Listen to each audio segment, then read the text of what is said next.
Welcome to Compelling Topics, the only channel dedicated to the perspective of leading researchers from the Italian independent scene. Let's turn your minds on. In this third episode of Anatomy of a Disaster, Alberto Bonato picks up the story at its most dramatic moment. The ship lying on its side, the chaos of the rescue, and thousands of lives suspended between fear and survival. But this is where the narrative begins to shift. This is no longer just the chronicle of a shipwreck. It becomes the starting point of a deeper investigation into decisions, responsibilities, and above all, a phone call that would echo around the world. The one between Francesco Schettino and Gregorio de Falco.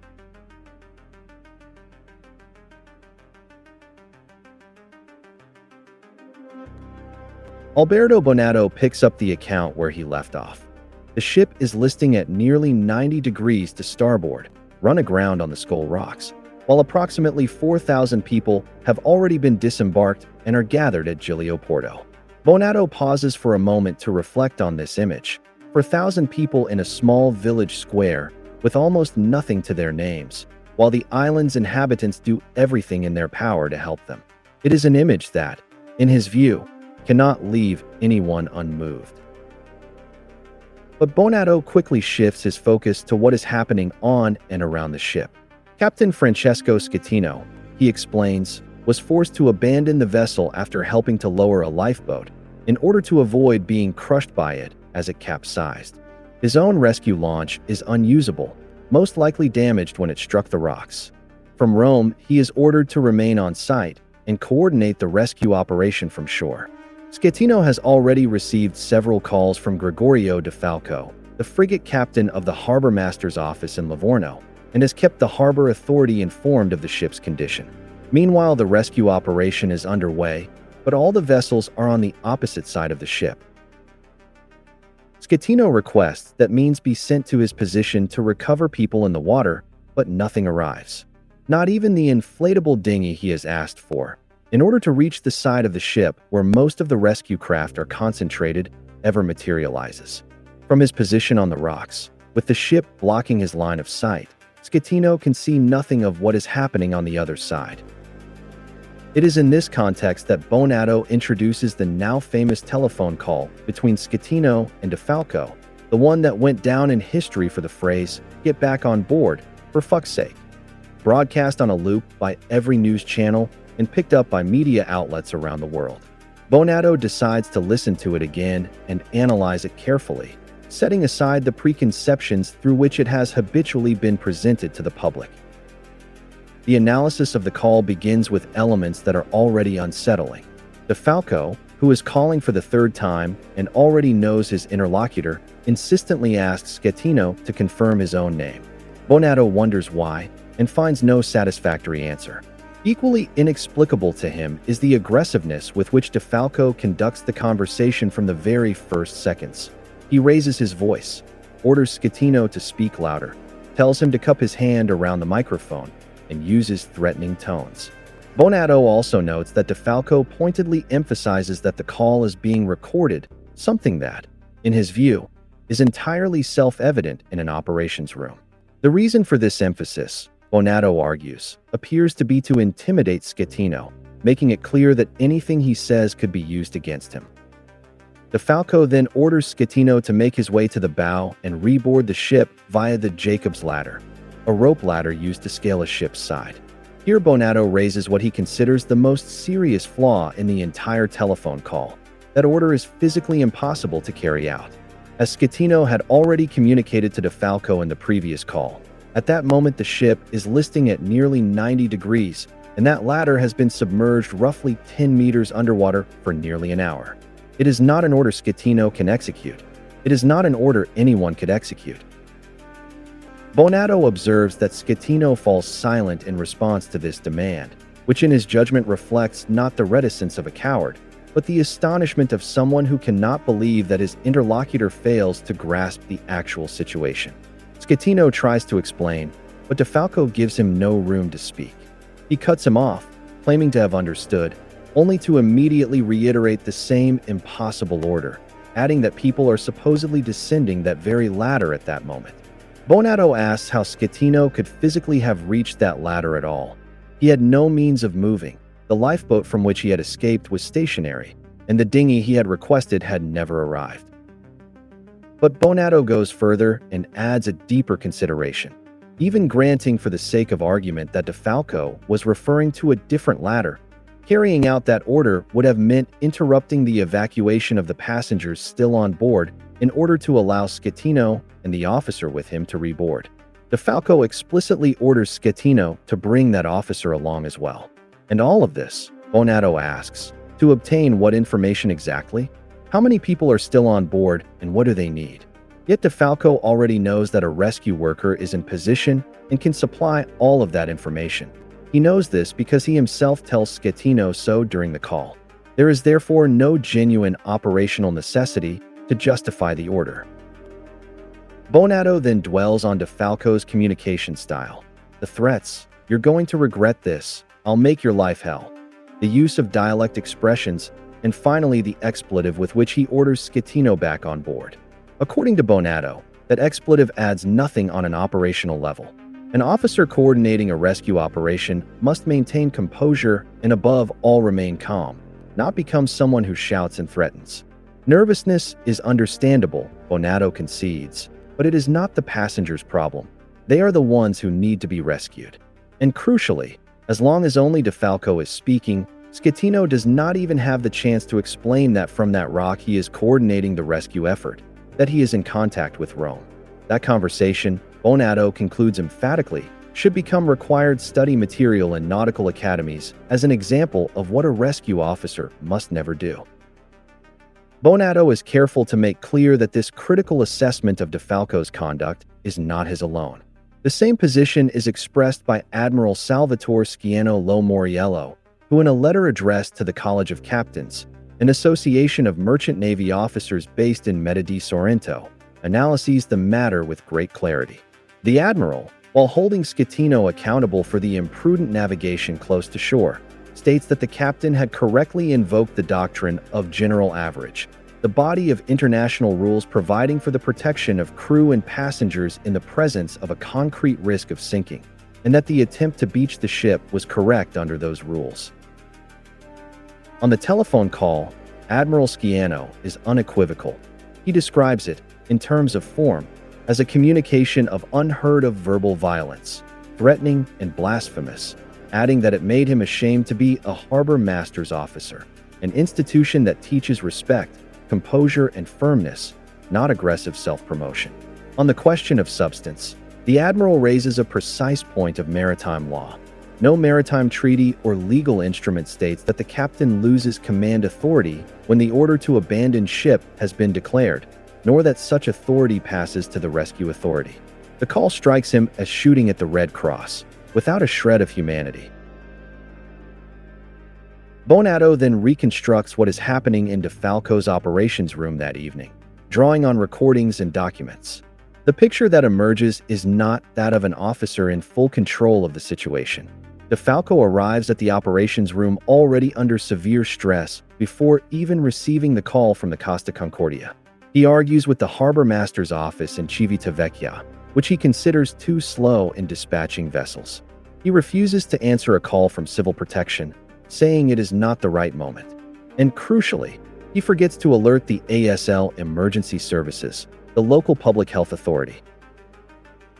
This omission, which might appear minor, causes serious confusion in the calls reaching the 118 emergency line in Grosseto. The duty operator, alone and entirely unaware of the disaster, handles the calls in a manner wholly inadequate to the situation, at one point even requesting a fax in order to activate assistance from the prefecture. According to Bonato, Falco is in evident difficulty that night, and the suspicion Bonato voices is that Falco himself senses this, and consequently makes it a priority to find an absolute scapegoat to offer to the public, the press, and the magistrates. If a culprit is found, no one will come looking too closely at the rescuer's own conduct. Bonato also reconstructs the story of how the recording reached the media, a story he describes as very interesting. The person who first brings the recording to public attention is Simone Innocenti, a journalist with the ADN Kronos news agency. Innocenti claims to have left his car window open overnight and to have found a USB drive on the seat the following morning containing the recording of the call.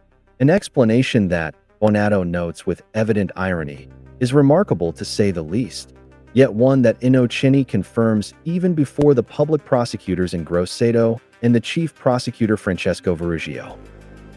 The media impact is explosive. Television news programs around the world broadcast the call, and the impression it creates is one of stark contrast. On one side, a resolute and capable man, authoritative, shouting, using expletives. On the other, a timid and cowardly man mumbling in a subdued tone. Bonato observes with bitterness that the phrase travels well in every language, and that no one stops to ask whether the picture it paints actually corresponds to reality. Schettino has already been designated as the guilty party, and the telephone call becomes the smoking gun, the proof of guilt caught in the act. As for Falco, Bonato traces his subsequent trajectory. Despite the heroic fame he gained from the call, the officer is transferred to the Maritime Directorate in Livorno with the role of head of the Studies and Foreign Relations Office, a position that Bonato bluntly describes as a dead end, an office created specifically for him. Falco files an appeal with the Administrative Regional Court, TAR, considering the transfer unlawful and persecutory, but the appeal is declared inadmissible on procedural grounds. He later stands for the Senate on the Movimento 5 Stelle's party list tickets in Tuscany, is elected, but is subsequently expelled from the movement for repeated violations of its internal code of conduct. He moves to the mixed group, where Bonato notes he appears to remain at the time of the narration. Bonato devotes considerable attention to the Italian press reaction and to the distorted narrative built around Schettino's figure. Aldo Grasso, television critic of the Corriere della Sera, publishes an article describing Falco as a hero, arguing that the expletive used in ordering Schettino back on board, vulgar in everyday usage, takes on in that context almost a noble quality, as though it were the last resort of desperation in the face of an irredeemably lost commander. Bonato is explicit in his judgment. Grasso has understood nothing, and falling in line with the chorus of comment and condemnation is far easier than doing investigative journalism. Yet Grasso's article attracts only 70 online comments, a number that Bonato considers strikingly low for a journalist of his standing writing about an event dominating the national conversation. And those comments, Bonato observes, go almost entirely against the thrust of the article. Readers speak of the tired cliché of the hero and the coward, point out how easy it is to raise one's voice from behind a desk, and complain about the banality of the sweeping statements and the punitive moral outrage. Those comments are subsequently deleted. The discussion moves to specialist forums and surfaces two authoritative voices. The first is that of Barbara Yevoli, a veteran commander with decades of experience on large tonnage vessels, who writes an open letter to Grasso describing the article as off course, a fine nautical metaphor. Yevely reminds Grasso, and, by extension, all the journalists who wrote without adequate knowledge, that the real heroes of the sea are those who make vital decisions every single day while transporting people and dangerous cargo. And that what Grasso calls a hero is in reality one of the many bureaucrats, steeped in red tape and devoid of practical expertise, that the country produces. Someone who presumes to command a seafarer without knowing the sea. Yevely does not absolve Schettino, whom he considers guilty, but challenges the simplistic dichotomy between hero and incapable coward. Grasso will never find the time to reply to that letter. The second voice is again that of Admiral Schettino, who analyzes Grasso's article and asks rhetorically what positive outcome that telephonic outburst has produced beyond ridiculing, threatening, and exposing Schettino to worldwide public humiliation. A formal commendation for Falco, the admiral argues, would be an affront to the law and an insult to all those officers who carry out their duty without ever seeking the spotlight. Bonato pauses briefly to reflect on the 32 victims of the shipwreck. He admits that he finds it difficult to speak of the dead in the way that conventional journalism does, reducing each person to their profession and their age, as though that were all we are. He would like to tell each of their stories, to explain who they were and what they loved, to give them the dignity owed to every unique life. Since he cannot do so, he chooses not to speak of any of them in the body of the account, but resolves to include their names at the end, because the one thing that belongs to us absolutely, the one thing no one can take away, is our name. On the trial, Bonato reconstructs the key steps. Schettino chooses not to invoke his right to silence and cooperates with the justice system, admitting his errors and arguing primarily that he is not a coward. He points out that that night his crew saved more than 4,000 people, and that he had remained on the ship for as long as it was possible to do so, without even a life jacket, because he had no intention of jumping into the sea. The investigation soon widens to include other defendants, 3 Costa Concordia executives, Roberto Ferrarini, Manfred Sprunger, and Paolo Parodi, accused of failing to take action to safeguard those on board and of delaying the rescue operation by attending to bureaucratic matters. For ship's officers, Ciro Ambrosio, Salvatore Rossino, Silvia Coronica, and Roberto Bazzio, the helmsman Jacob Rustley-Bin, and other officers accused of making false communications or of having concealed the true state of the vessel. Bonato devotes some discussion to the evidence-gathering hearing of March 2012, the incident probatorio, explaining what it consists of in legal terms. A closed-chamber hearing that anticipates the acquisition of evidence during the preliminary investigation phase. In this specific case, in order to open the voyage data recorder, black box, and commission technical expert reports. The event attracts media attention wildly disproportionate to its actual public significance. Hotels booked weeks in advance, a special traffic management plan for the city, hundreds of journalists. But the hearing proves, as was to be expected, technical and largely devoid of newsworthy developments for non-specialists. The only notable point Bonato flags is the request by civil party lawyer Giulia Bongiorno to exclude Costa Concordia from the list of aggrieved parties, on the grounds that the company bears co-responsibility for the shipwreck. Bonato comments on this position with some irony, noting that the lawyer appears to be applying a rather idiosyncratic reading of the law. On the question of salvaging the ship, Bonato describes the operation entrusted to an Italian-American consortium, the first of its kind in the world, to completely empty the wreck, seal the breach, and tow it to a shipyard for dismantling, at an estimated cost of €220 million. Before any of that, the area must be decontaminated of tons of substances potentially devastating to the marine environment: cleaning products, oils, insecticides, paints, fuel, decomposing food. Bonato recalls that the initial concerns centered on the swimming pool chlorine tablets, which if reached by seawater could have dissolved and caused an environmental catastrophe on their own. Bonato then reconstructs the judicial outcome. The prosecution closes its investigation with 12 defendants. The majority of them reach a plea agreement and exit the proceedings. Costa Concordia settles for €1 million to cover all administrative offenses. Schettino is the only defendant to whom the court denies access to a plea deal. At the conclusion of the trial, the prosecution requests 26 years imprisonment. The first instance verdict condemns Schettino to 16 years and 1 month for multiple counts of manslaughter, culpable bodily harm, culpable shipwreck, and abandoning ship, along with a 5-year ban from all maritime professions. The sentence is upheld on appeal and subsequently by the Court of Cassation, which closes the proceedings definitively. Schettino is taken directly to the Rebibbia prison in Rome.